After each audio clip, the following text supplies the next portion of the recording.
A cada semana cá estamos com um convidado, eu, Maria Adelina Lopes, e normalmente teremos sempre alguém que connosco vem partilhar conhecimentos, saberes, posturas de vida ou aquilo que eu chamo os ideais em que cada um acredita e que de alguma forma possa ser o mote para uma amena conversa em que possamos sair todos mais enriquecidos.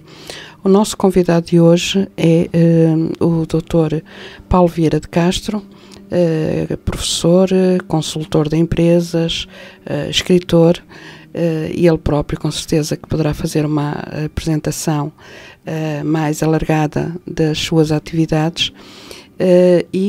O tema pelo qual vamos dar início a esta conversa tem a ver com crise, acerca de um texto que ele escreveu há dias, texto ao qual ele chamou Viva a Crise.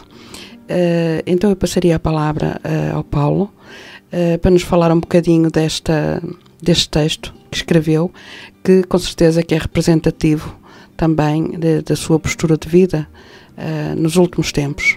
Boa tarde, Paulo. Boa tarde a todos. Muito obrigado pelo convite. Tenho um imenso gosto de estar aqui, em especial por ser uma rádio com as características que tem. Digamos, em termos conceituais, é qualquer coisa em que eu acredito, mas acredito há 40 anos. Bom, isto para dizer o quê? Para dizer que, respondendo à sua primeira questão, relativamente àquilo quem sou eu, não é? Eu costumo contar sempre uma série de histórias, porque as histórias, quando são contadas, cada uma das pessoas aproveita ao seu nível, e este respeito costumo contar uma história vivida por mim, que há uns tempos encontrei um amigo que já não via há muitos anos, e a primeira coisa que ele me perguntou, fiquei contente de o ver, a primeira coisa que ele me perguntou foi: então, o que é que tu fazes? E eu respondi-lhe com a maior das naturalidades: olha, tento ser bom filho, tento ser bom pai, tento ser bom amigo. E ele interrompeu-me e disse: deixa-te lá de brincadeiras, diz-me lá o que é que tu fazes. E veja-se que eu sabia o que é que ele me estava a perguntar, mas isso para mim não tem interesse nenhum, principalmente quando se trata de um amigo, uma pessoa que eu não via há muitos anos. Mas isso deixou de ser essencial, deixou de importar, não é?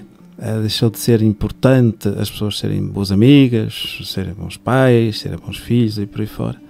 O que significa que se calhar faz todo sentido nós conversarmos a propósito do que é o essencial relativamente às relações e por aí fora. Podemos falar depois sobre isso. Relativamente à primeira questão que me colocou, acho que aquilo que me pode definir melhor é aquilo que eu tenho de mais autêntico, de mais genuíno, e é no fundo isso que o grande desafio do homem é ser autêntico, não é sobreviver, porque sobreviver é fácil, não é? Todos os animais sobrevivem, a formiga sobrevive, a barata sobrevive. Portanto, penso que não é esse o desígnio da humanidade, muito embora ainda hoje tínhamos gasto, em termos de filosofia, tínhamos gasto centenas de anos a debater, de facto, a questão da sobrevivência e qual é que é o papel do homem perante isto tudo.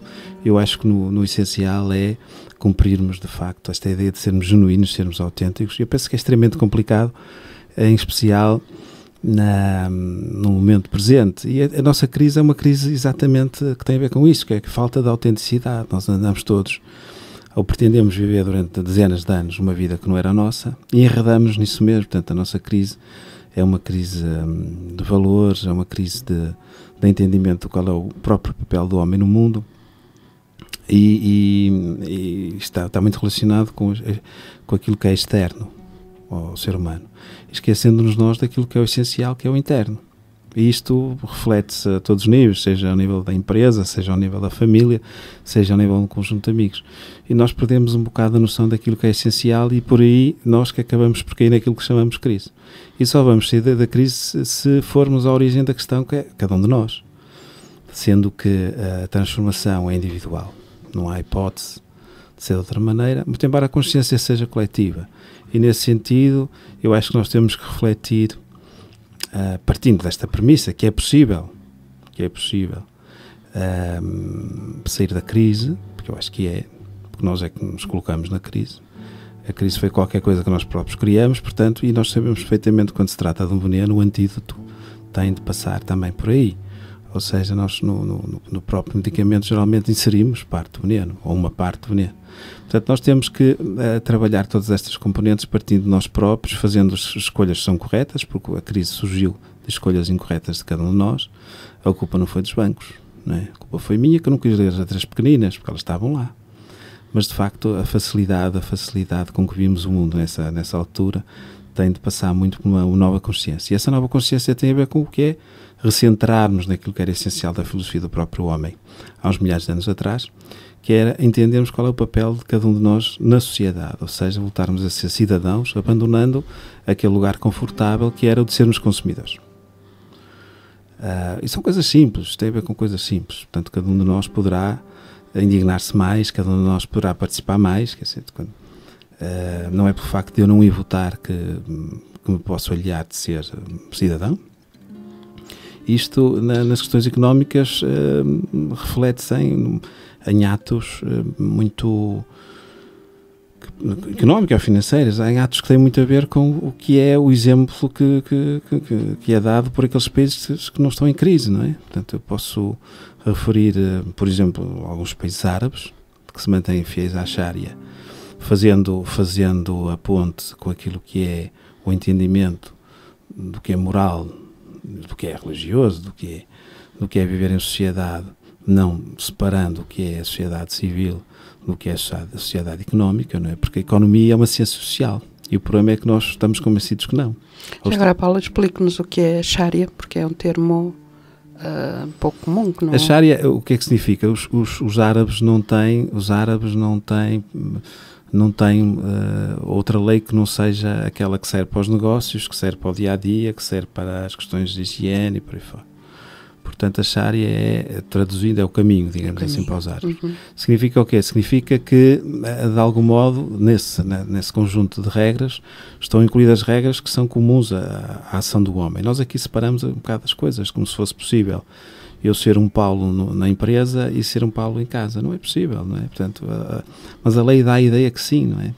A lei, há direito de família, há direito das organizações, portanto, a forma como nós entendemos a lei, e veja-se, a lei é o nível mais baixo da ética, ou seja, eu por cumprir a lei não estou a ser ético, ou não estou a deixar de ser, mas é o nível mais baixo da ética.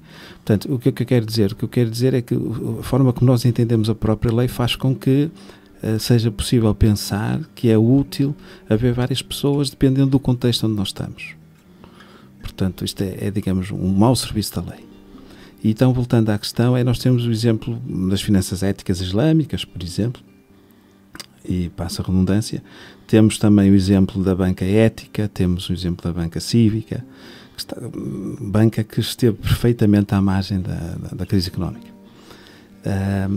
Isto para dizer o quê? Para dizer que havia já, à época, alternativas a termos o dinheiro em qualquer lado, porque hoje em dia o que as pessoas dizem é: mas onde é que eu havia de ter o meu dinheiro? Debaixo do colchão? Não, eu podia fazer um investimento, ou podia colocar o meu dinheiro numa banca igualmente séria, banca regional. Nós temos casos de banca regional, não é? É mesmo aqui em Portugal, podemos colocar o nosso dinheiro, não nos dá tanto juro, mas dá metade do juro, mas nós sabemos que, por exemplo, as mútuas passaram à margem da crise, o Montepio não teve crise, o Crédito Agrícola não teve crise. Porquê? Porque de facto não embarcaram no esquema que foi o esquema da banca dita desse facilitismo, não é? Portanto, do lucro. Nós é que escolhemos, ninguém nos obrigou a fazer rigorosamente nada. Portanto, a crise não é uma crise financeira, é uma crise de escolha, é uma crise que tem a ver com as nossas escolhas, não tem a ver com as organizações, tem a ver com as nossas escolhas, e se nós queremos sair da crise, é daí que temos que partir, é mudar as nossas escolhas. Escolha totalmente individual, uma escolha própria, individual de cada ser. A responsabilidade é de cada um de nós. Pegando nessa abordagem, as escolhas, seria bom, se calhar, lembrei-me de falarmos um bocadinho acerca do seu livro, de um dos seus livros, que é o Dharma Marketing, porque eu acho que tem tudo a ver, não é? Dharma, que também é o caminho ou a escolha do nosso percurso de vida, em relação às empresas, em relação ao campo profissional, seja individual, seja coletivo. O título surgiu a propósito de suas próprias vivências. O que é que motivou para escrever um livro com esse título, Dharma Marketing? Bom, à época, quando me surgiu a ideia, à época eu estava naquilo que era a União Budista, aqui no Porto, e surgiu-me, partindo exatamente da ideia que era possível conciliar a espiritualidade nas empresas. E a linha que era seguida era a linha Theravada, portanto, digamos que o budismo original, onde de facto toda a responsabilidade recai sobre a pessoa, não é? O Dharma Marketing é uma ideia que me surge, mas que é inspirada essencialmente no budismo Theravada, portanto, no budismo original, onde de facto tudo gira em torno da pessoa, da responsabilidade da pessoa. Sendo que o marketing é de facto olhar o mercado, não é? Olhar as pessoas. E então surgiu uma ideia que era importante irmos para além da simples condição de estarmos a analisar, a estudar consumidores, mas que era importante também integrarmos as pessoas. Isto já foi há muitos anos. Hoje em dia estou cada vez mais convencido que tinha razão. Nós sabemos por estudos de neuromarketing e por outras análises que têm vindo a ser feitas, que a maior parte, dizem 85% das decisões que nós tomamos relacionadas com o consumo são inconscientes. Portanto, faria todo sentido criarmos aqui uma estrutura de marketing que se dirigisse ao inconsciente organizacional. E é nesse sentido que surge o Dharma Marketing, mas sempre numa perspectiva ética, ou seja, Dharma é o caminho, mas também é fazer o que é certo. Exatamente. Não é? Portanto, foi nesse contexto que surgiu a ideia de que era possível gerirmos aquilo que será mais anímico, mais espiritual dentro das empresas. Isto é, de facto, uma tarefa que eu tenho vindo a desenvolver já há vários anos. No seu percurso, até como conselheiro de empresas, a receptividade do mundo empresarial, e no mundo empresarial há vários níveis, não é? Os grandes monopólios, os grandes grupos, os médios, os pequenos industriais. Como é que vê a receptividade, se é que tem dados para fazer essa avaliação em relação a essa ideia, dessa introdução de uma outra postura mais subtilizada, mais espiritual dentro dos negócios, do mundo dos negócios? Bom, nós estamos em época de sementeira, não é? Portanto, não é à altura de pensarmos em colher alguma coisa.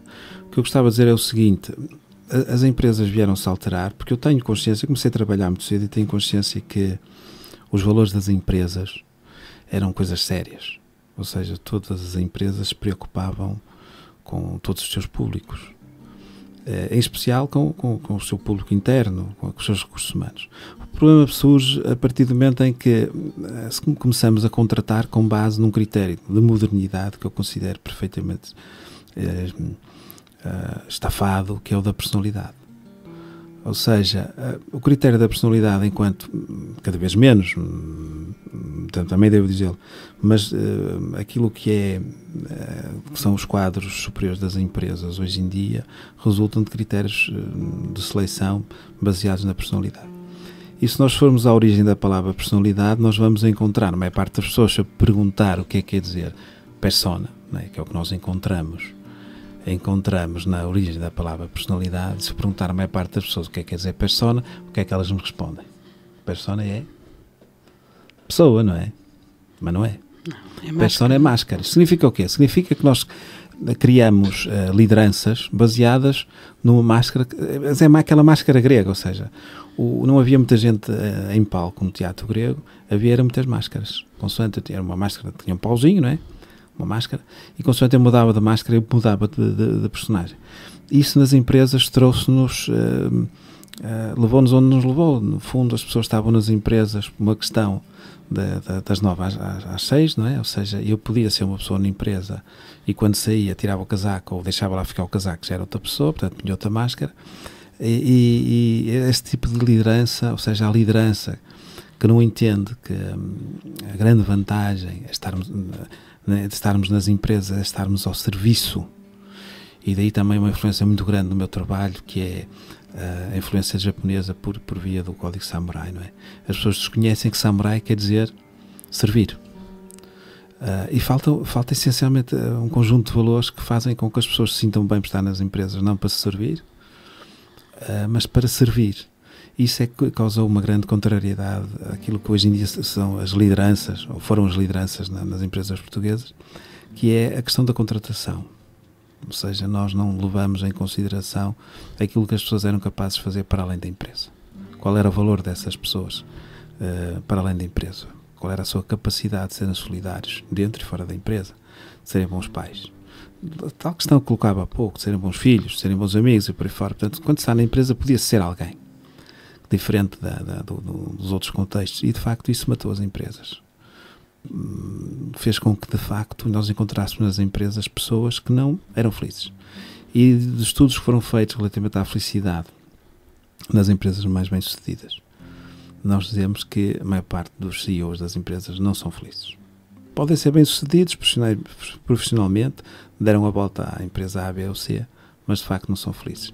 E o que nós sabemos é que um líder que não é feliz, que não é bom pai de família, que não é bom amigo, porque de facto parece que há necessidade deste conflito, quando não há, não vai conseguir guiar os seus funcionários de uma forma estruturalmente sã.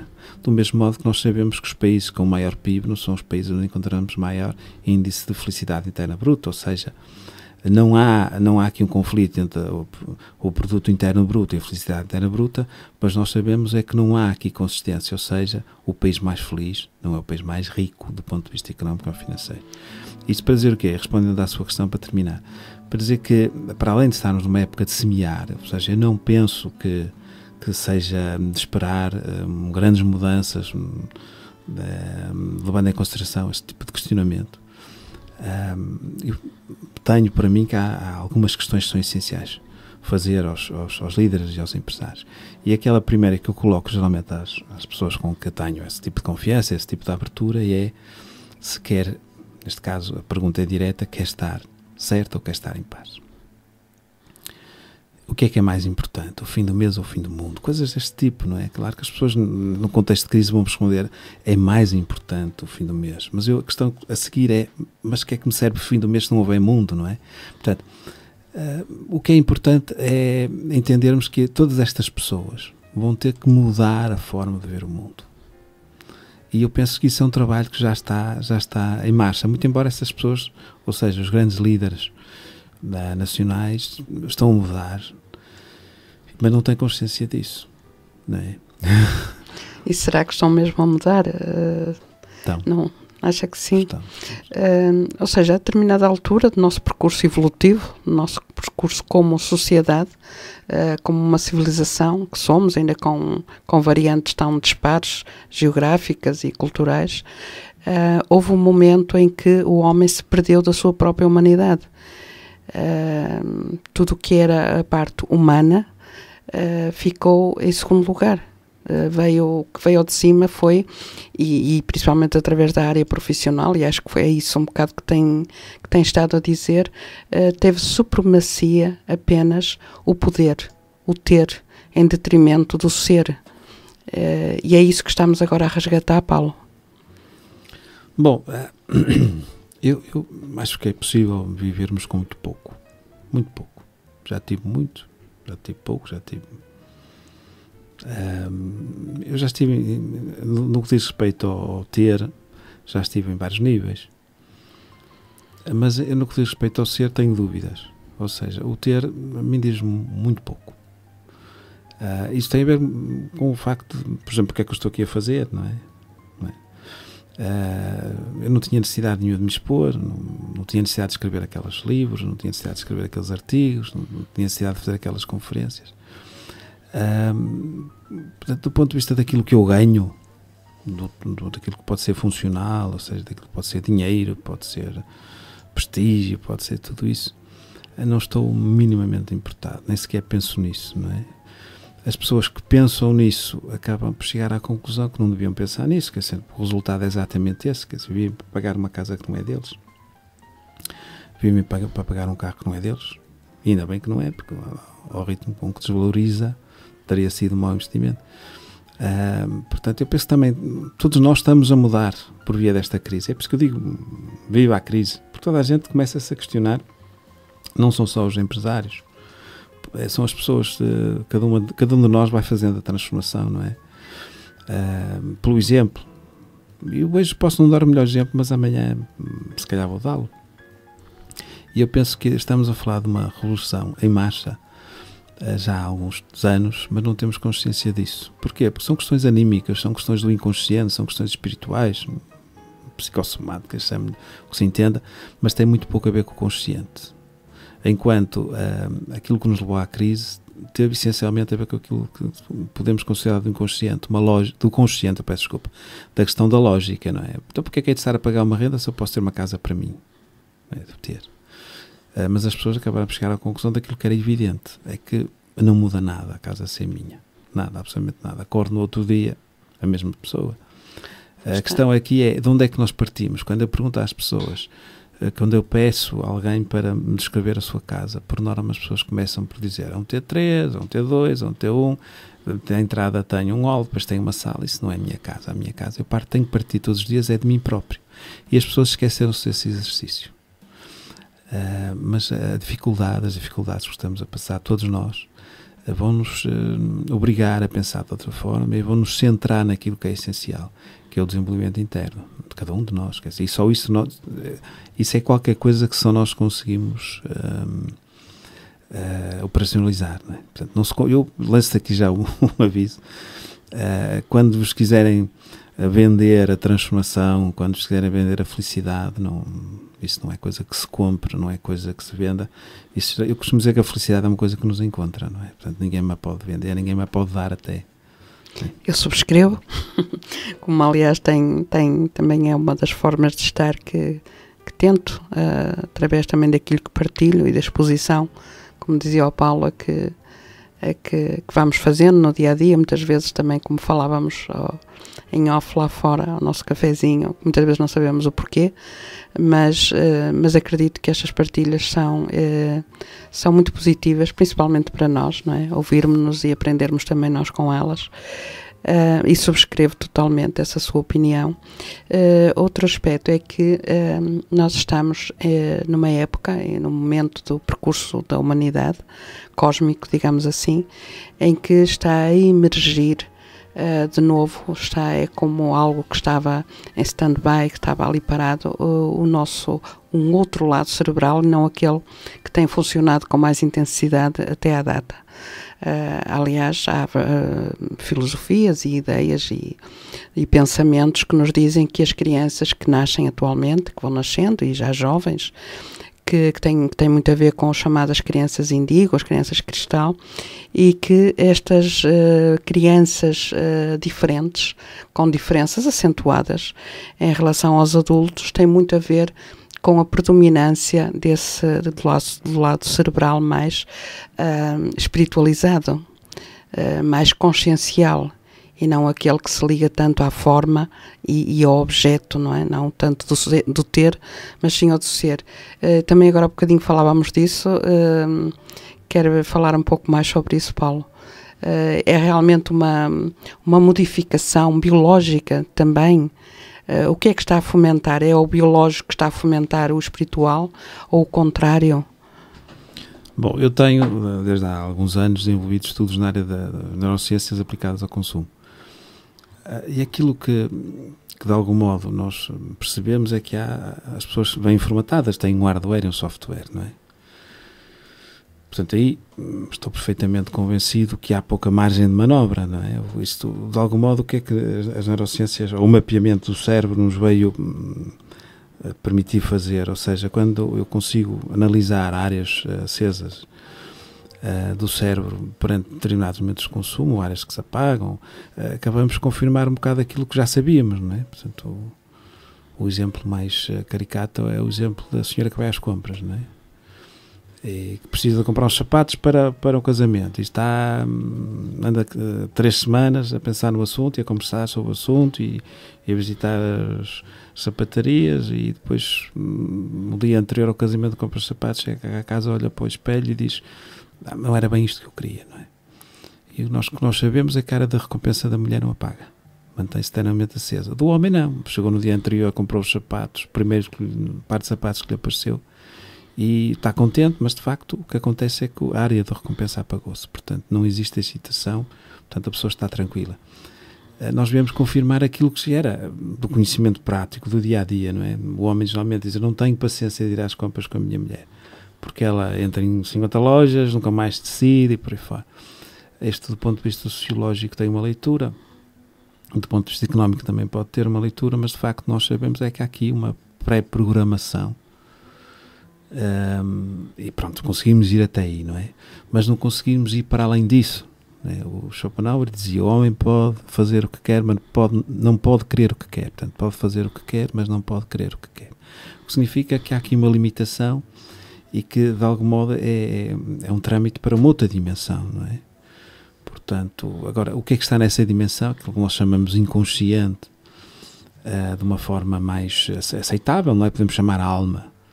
Se bem que alma e inconsciente podem ser uma e a mesma coisa, não é? O mente ainda é mais bem aceito, toda a gente aceita que existe a mente. Mas se eu perguntar onde está a mente, o que é que me dizem? Se eu perguntar ao engenheiro, ao médico, ao agricultor, o que é que me dizem? Cada um me vai dar uma ideia de onde é que está a mente, mas de certo ninguém sabe onde está a mente. Portanto, existe uma dimensão do homem que é completamente desconhecida. Ou seja, há muita gente a refletir sobre ela, há muita gente que se preocupa, muitas vezes até vender mesinhas e programação, milagres para a mente, mas de facto ninguém sabe onde ela está. E com a espiritualidade passa-se a mesma questão. Ou seja, é menos aceite a questão da espiritualidade, é mais bem aceita a questão da mente, mas estamos a falar exatamente uma e da mesma coisa.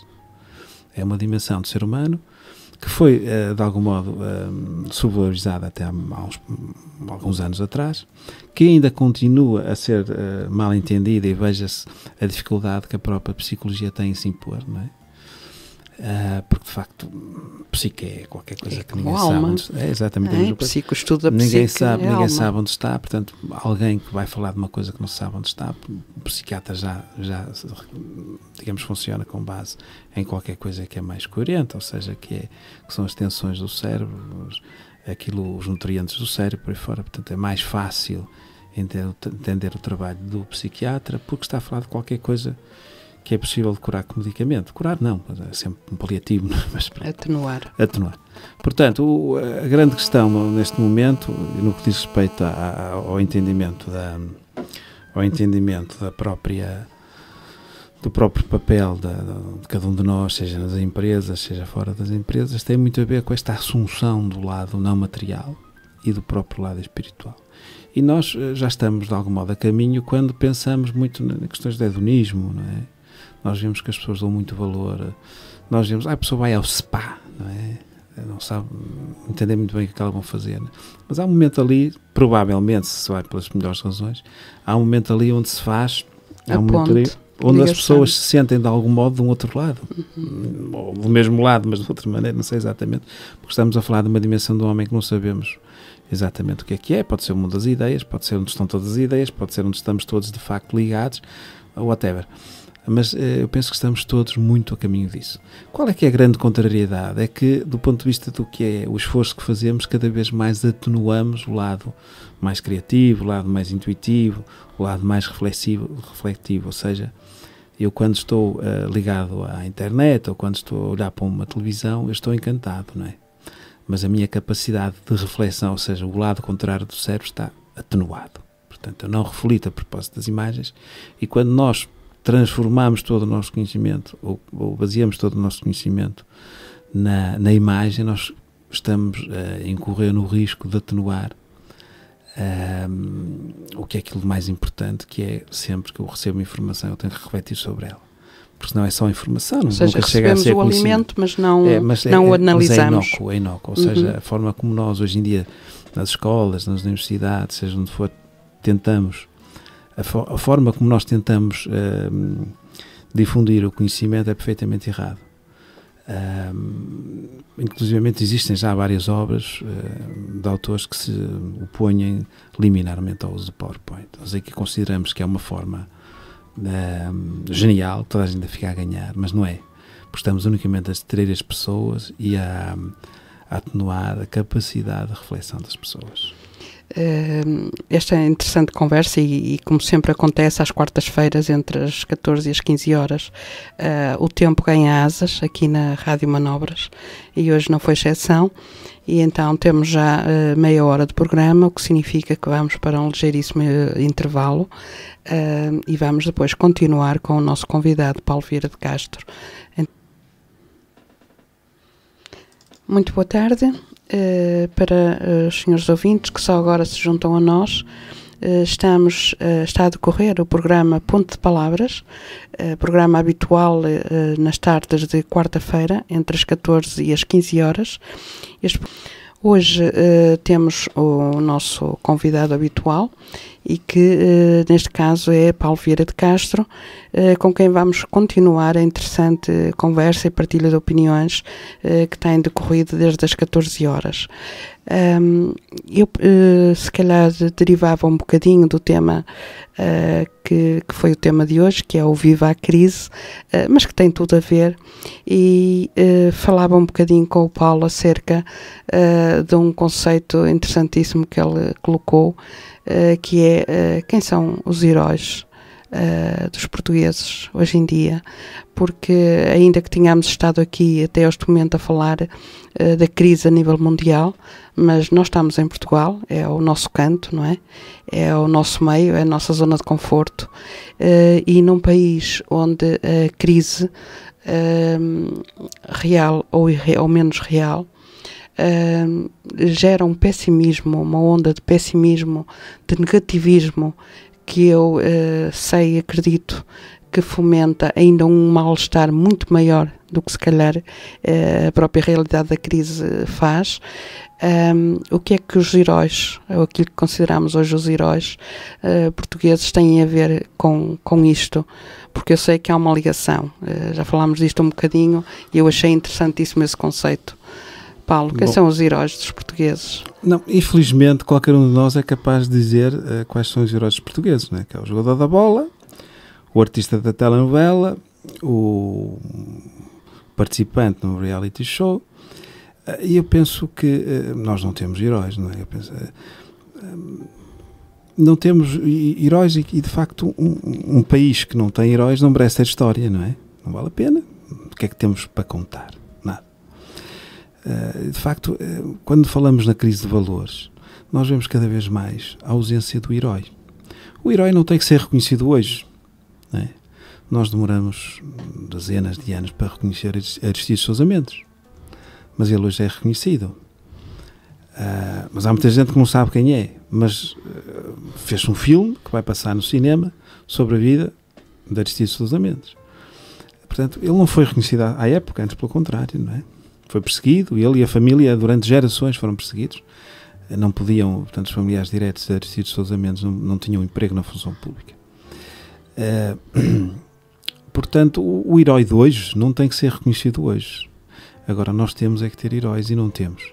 E isso faz, do ponto de vista do que é o entendimento de como é que saímos da crise, como é que deixamos de pensar da maneira que pensamos, como é que deixamos de agir da maneira que agimos, significa que não temos guias, não temos líderes. E eu costumo dizer que o grande desígnio do ser humano é servir. Mas não temos a quem servir. Não temos líderes, não temos a quem honrar.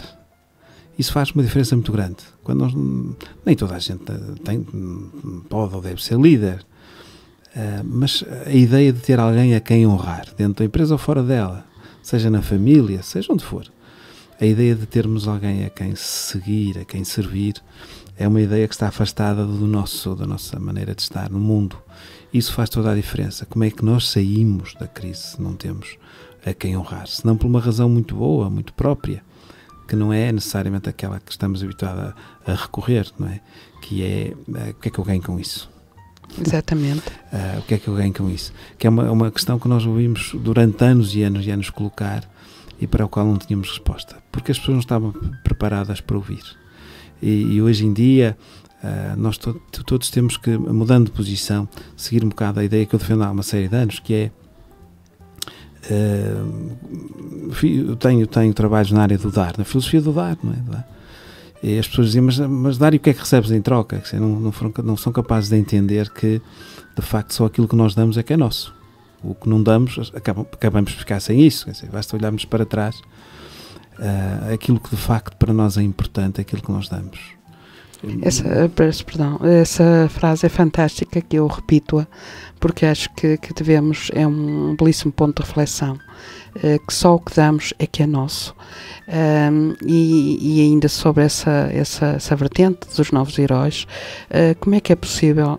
Porque nós somos Portugal, e agora estamos a falar concretamente de Portugal, somos um país, sempre fomos um país de raízes profundas, a nível de princípios, a nível dos princípios familiares, sociais, e como é que é possível de repente os nossos heróis, porque existiram no tempo, se calhar há uns anos atrás, todos nós tínhamos em qualquer campo, no campo das letras, no campo, todas as áreas que compõem uma sociedade, nós tínhamos os nossos heróis, e como é que esses heróis hoje desapareceram? Eu não acredito que tenham desaparecido, mas estão ali bem escondidos. Desapareceram por uma razão muito simples, é que nós não temos por quem morrer.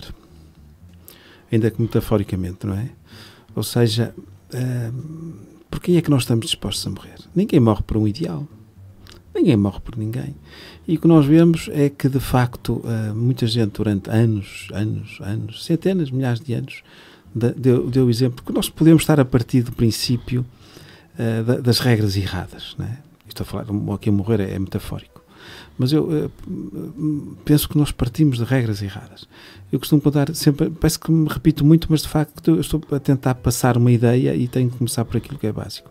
E conto sempre as mesmas histórias. Que é aquela história quando aconteceu aquela tragédia no Japão com aquela central nuclear, a dada altura, passados uns dias, nunca me esqueceram, 29 bombeiros. Era final da tarde aqui, eu estava a ver a televisão e estava uma rapariga ao meu lado. 29 bombeiros iam entrar na central nuclear e era sabido que o nível de radiação era muito elevado, mas eles levavam uma missão muito definida. Portanto, era sabido que à partida iriam morrer, não é? Ou iriam passar mal. E a rapariga que estava ao meu lado teve um comentário, que é um comentário perfeitamente normal e vulgar na nossa maneira de pensar, que foi dizer: estes tipos são burros, são estúpidos. E eu perguntei: mas porquê é que são burros, são estúpidos? Porque vão morrer. E que sentido há em ser bombeiro e não ter a liberdade de tomar esta escolha de morrer pelos outros? Portanto, nós invertemos tudo, completamente tudo. E não temos heróis e não temos líderes, porque de facto a ideia daquilo que é a essência do mundo está perfeitamente alterada. Portanto, não faz sentido eu ser polícia e não ter bem presente qual é a minha responsabilidade. E hoje em dia nós aceitamos com muita tranquilidade o polícia que diz: mas vou atrás do ladrão porque ele tem um carro melhor que o meu, tem armas melhores que as minhas, sem qualquer tipo de julgamento, não estou a fazer um pré-julgamento, sem qualquer tipo de crítica. Agora, nós perdemos, foi a ideia, do sentido que faz estar na vida para morrer por um ideal, por qualquer coisa, não é? Isso aplicar-se-ia muito bem, ou deve-se aplicar muito bem à área do ensino, que quanto a mim é a área fundamental da vivência, do crescimento, da expansão, da qualidade. Não tem a ver com a expansão, porque expandir sem qualidade também não interessa, mas da qualidade expansiva de um país, de um povo, é a educação. E eu acho que esse princípio aplicar-se-ia muito bem aos professores, em que realmente a pedagogia está arredada dos sistemas de ensino, creio eu. Não, essencialmente porque, e sem qualquer tipo de pré-julgamento e não atendendo àquelas questões que toda a gente conhece, não é? Que tem a ver com o perfil, com a personalidade e com a atitude das pessoas hoje em dia. Mas essencialmente porque é preciso voltar ao ensino em que o professor tem vontade de aprender. Em que o professor não tem unicamente o papel de dizer o que está no livro. Porque é muito diferente dizer o que está no livro ou viver o que está no livro. Para dizer o quê? Para dizer que o Fernando Pessoa dizia que conhecer é nunca ter visto pela primeira vez. E nunca ter visto pela primeira vez é só ter ouvido contar.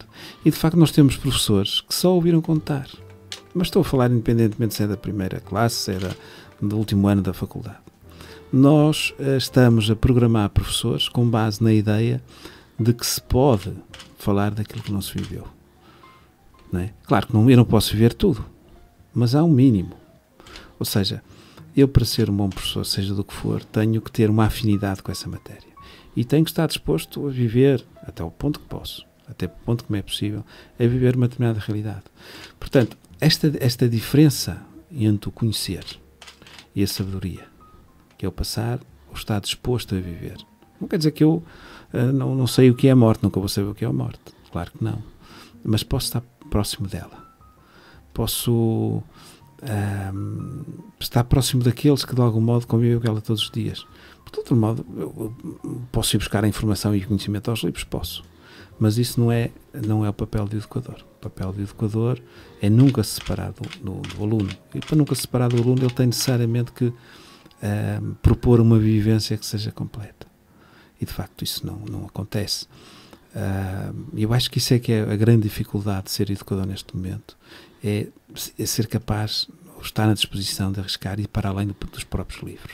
Eu acho que a palavra essencial nisso é o arriscar, que é coisa que a maior parte das pessoas hoje não fazem em nenhum campo, e menos ainda na área do ensino. Ainda em relação, e voltando ao texto, até porque o tempo continua a voar, em relação ao texto Viva a Crise, há aqui um modelo, ou uns modelos sociais e que têm a ver com a parte económica, ainda os modelos árabes. Isto poderia ser eventualmente aplicado no nosso país, podia ser um mote de esperança, de mudança. Todos os bons exemplos devem ser dados a conhecer e copiados. Esta economia funciona, Paulo, pelo conhecimento que tem dela. É o capitalismo halal, não é? Quero falar um bocadinho. Dinheiro que reza, não é? O dinheiro que reza. Quero falar um bocadinho sobre isso. Naturalmente que nós nunca podemos tomar nada, aliás, nunca podemos perder o sentido crítico quando falamos destas coisas relacionadas com religião, com a espiritualidade, com as questões anímicas, com a mente. Nunca podemos perder o sentido crítico. E temos que estar dispostos, abertos a tudo, mas nunca perdermos a ideia de que temos a responsabilidade de pensar sobre as coisas. Se estes modelos funcionam, repare-se, quer dizer, aqui não inventamos nada se inventa, reinventa-se. Estamos a falar de uma banca que não cobra juros, por simples razão porque participa no negócio.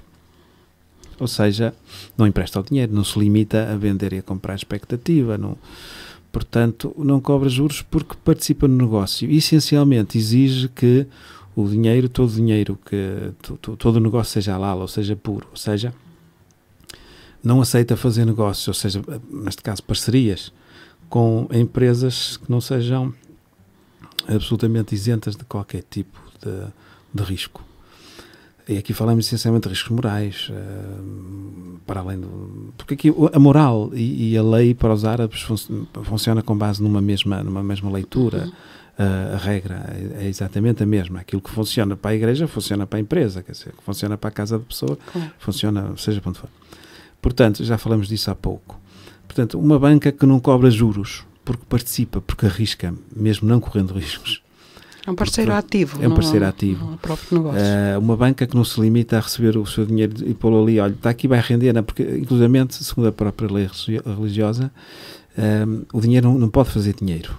Portanto, há aqui algo de pecado. Tem que produzir. Mas, repare-se, na Bíblia encontramos exatamente a mesma ideia. Agora, portanto, todos digamos, os livros religiosos são ótimos manuais de bons costumes, mas também de estratégia empresarial e de negócios. O que é preciso é seguir o que lá está. Isto para dizer o quê? Para dizer que, de facto, aquilo que é essencial está lá e seguirmos aquilo, as coisas funcionam. Portanto, não se inventam nada. Reinventou-se, transportando isso para, repare-se, a Mudaraba é resultado da construção do canal do Suez, em que de facto todos os países que estavam ali envolvidos eram países árabes, mas de facto quem liderava o processo eram bancos ocidentais. E depois chegaram à conclusão que de facto que não devia funcionar assim, porque é que alguém havia de ganhar dinheiro com qualquer coisa que não tinha nada a ver com isso. Nesse caso eram bancos ingleses essencialmente, e então o que se questionava era porque é que de facto nós devemos estar dependentes da banca estrangeira, temos é que nos organizar no sentido de quando precisarmos fazer uma obra desse tipo, nos financiarmos com base em capitais próprios, com capitais árabes, mas sempre partindo do princípio que aquele dinheiro é puro, ou seja, aquele dinheiro não pode ser proveniente de especulação, Exatamente. não pode ser proveniente de dinheiro de jogo, não pode ser proveniente de dinheiro de prostituição, de álcool e por aí fora. Portanto, estamos a falar de um conjunto de crenças que não faz mal nenhum a ninguém, mas que, sendo seguidas à risca, nos dão a certeza de que não estamos a lidar com dinheiro que é impuro, não é? Ou seja, é um conceito a estudar, a aprofundar. Nós temos em Espanha aqui um conjunto de bancos dentro daquilo que consideramos a banca cívica, a banca ética, que funcionam muito bem. Naturalmente, quanto mais bancos éticos houver, maior é a probabilidade de haver conflito, ou seja, um destes bancos vir a falir, por exemplo. Não há memória disso, porque não há mercado para todos, não é? Mas aqui é uma questão de mercado, não é uma questão de conceção de filosofia da própria banca. Claro. Paulo, eu não podia deixar de o ter cá hoje e fazer-lhe uma pergunta em relação a uma fase da sua vida que eu achei de muito interesse. Mas é curioso que, de repente, isto é um programa mesmo assim informal, em que as perguntas vão surgindo de uma forma totalmente espontânea, e vou-lhe fazer a pergunta desta forma. Eu sei, até por aquilo que não é muito, mas o que conheço de si, até o que conversamos, é um homem profundamente ligado à família. A família para si é importante, é um esteio muito importante. Mas na realidade, não sei porque é que faço essa observação, ou fiz, mas a pergunta é, houve aqui um período em que fez um trabalho de investigação junto dos sem-abrigo, e dá-me a ideia que existe aqui uma ponte, família, os sem-abrigo, as conclusões a que esse seu estudo, que parece-me que foi mais do que um estudo, foi uma vivência muito mais profunda com estes seres a quem chamamos os sem-abrigo. Portanto, passo-lhe a palavra, Paulo. Bom, curiosamente, isso foi um trabalho de 95, 96, já não me recordo. E em maio deste ano ligaram-me de Lisboa, da revista Cais, e disseram-me: olha, nós tivemos conhecimento deste seu trabalho, gostávamos de publicar. E eu disse: bom, mas eu já nem me lembrava disso. Já não me lembrava disso. No mínimo gostava de ler o texto. Nem sei sequer se tenho o texto. Aquilo saiu uma série de revistas, mas não sei se tenho o texto, como ele era na íntegra. Portanto, se eu tenho o texto, se me pudesse mandar, eu, durante o fim de semana, revia o texto e mandava. Certo é que, passado tantos anos, eu li o texto e não mudei uma vírgula. O que significa o quê? Significa que, para o bem e para o mal, as condições que vamos encontrar são exatamente as mesmas. Porque estamos a falar de pessoas. E o facto de estarem na rua ou estarem em casa, isso não os muda na sua essência.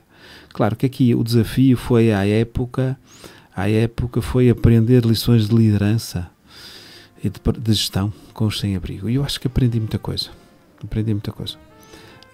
Há coisas que são evidentes. O dinheiro é uma não realidade, ou seja, o dinheiro depende daquilo que eu faço com ele. Nós temos 2 notas de 5 euros no bolso, cada um, portanto, neste caso, cada um tem uma nota de 5, para não sermos muito exagerados. E de facto, aqueles 5 euros valem de acordo com o que cada um de nós é capaz de fazer com eles. E nesse aspecto eu acho que eles nos dão lições de gestão. E dão-nos lições de gestão essencialmente porque não aceitam conselhos de gestores de conta, não é? Portanto, eles de facto têm uma noção muito clara do valor do dinheiro e como é que devem aplicar. Sem qualquer tipo de crítica, se vão gastar bem ou mal. Agora que o fazem... Que fazem com que aqueles 5 euros tenham muito mais valor do que os 5 euros que nós temos no bolso. Não tenho qualquer margem para dúvida. Depois há uma série, há uma série que são 10 lições, portanto é um bocado exagerado estarmos aqui assim a gastar aqui muito tempo com isto, mas há uma série de considerações que me parecem muito úteis aos gestores e aos líderes empresariais ainda hoje. Outra questão que eu coloquei ao indivíduo que me ligou da revista Cais foi: o texto é demasiado extenso. E ele disse: não tem problema nenhum. E depois eu, quando li a revista, de facto era extensa. As 10 primeiras páginas eram dedicadas ao meu trabalho. Mas foi preciso passar tantos anos para alguém se lembrar que, de facto, aquilo devia ser publicado na íntegra, porque nunca foi publicado na íntegra. Apenas excertos, não é? Exatamente. Pronto, tudo tem o seu timing. Provavelmente esta era a época em que provocou provavelmente algumas ondas e teve a sua uma utilidade mais profunda, e daí a escolha. Eu só ia dizer o seguinte: sim, claro. De facto foi um trabalho interessantíssimo, mas eu nunca o publiquei. E vou publicá-lo agora em setembro. Vai ser publicado pela Laje Books, que é uma editora de Lisboa. Esse trabalho e mais alguns textos, não é? E pronto, estamos quase com 1 hora passada.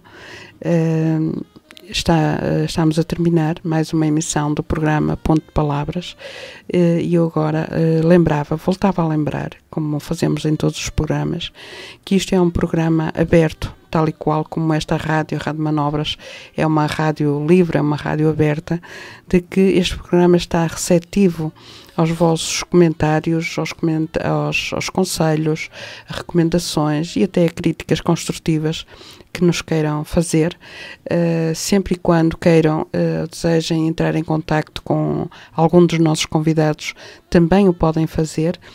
Nós serviremos de ponte para essa ligação, e o nosso contacto é através do e-mail pontedepalavras@gmail.com. Eu repito, pontedepalavras@gmail.com.